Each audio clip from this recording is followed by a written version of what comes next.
ada seorang tabi'in yang berkata kepada ayahnya, em, seorang tabi'in dari ayahnya berkata, ayahnya berbicara, wahai Rasulullah, bertanya pada Rasul, siapakah yang paling berat ujiannya? Maka Rasul menjawab, para nabi. Kemudian yang semisalnya dan semisalnya lagi. Seseorang akan diuji sesuai dengan kondisi agamanya. Apabila agamanya begitu kuat, maka dia akan mendapatkan ujian yang juga begitu kuat. Apabila agamanya lemah, maka dia akan diuji sesuai dengan agamanya. Senantiasa seorang hamba akan mendapatkan ujian dan cobaan seterusnya hingga ia berjalan di muka bumi ini dalam keadaan bersih dari dosa. Jadi kalau ada yang berkata, kenapa ya kok ujian nggak selesai-selesai? Sudah terkena sudah jatuh tertimpa tangga pula. Sepertinya ujian nggak pernah selesai. Betul, ujian tidak akan pernah selesai. Selalu seperti itu.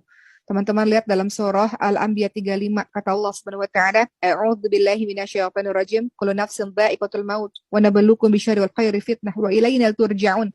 Semua yang bernyawa akan mati. Allah uji kita kadang-kadang dengan kebaikan, dengan kebahagiaan. Kebahagiaan itu ujian, teman-teman sekalian. Apakah kita bersyukur atau kita lupa sama Allah? Atau kadang-kadang Allah uji kita dengan keburukan, dengan kesedihan. Kata Al-Anbiya ayat 35. Dan kepada Allah lah kita kembali. Jadi, pahamilah bahwa setiap kehidupan kita penuh dengan ujian. Kita kehidupan yang baik, bahagia, sehat, anak-anak pintar, luar biasa, hati-hati, itu adalah ujian dari Allah Subhanahu wa taala. Jangan sampai istidraj. Istidraj itu karena kita terlalu terlena dengan semua kenikmatan Allah, kita lupa pada Allah. Allah kasih anak pintar, anak sehat, suami ganteng, kaya raya, hidup bahagia. Allah kasih semuanya.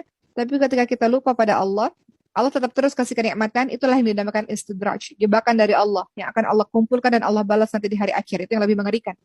Makanya jangan teman-teman sekalian, mohon izin, kita membanding-bandingkan diri kita dengan kehidupan orang lain. Dan kita mengatakan betapa bersyukurnya dia. Dia punya kehidupan yang begitu, begini, begitu, begini. Belum tentu teman-teman sekalian. Mungkin dia banyak diberikan kenikmatan oleh Allah. Tapi kalau dia jauh daripada Allah Subhanahu wa taala, namanya istidraj. Allah kasih kenikmatan, tapi Allah akan balas ketidaktaatan orang tersebut di hari akhir nanti. Itu namanya istidraj.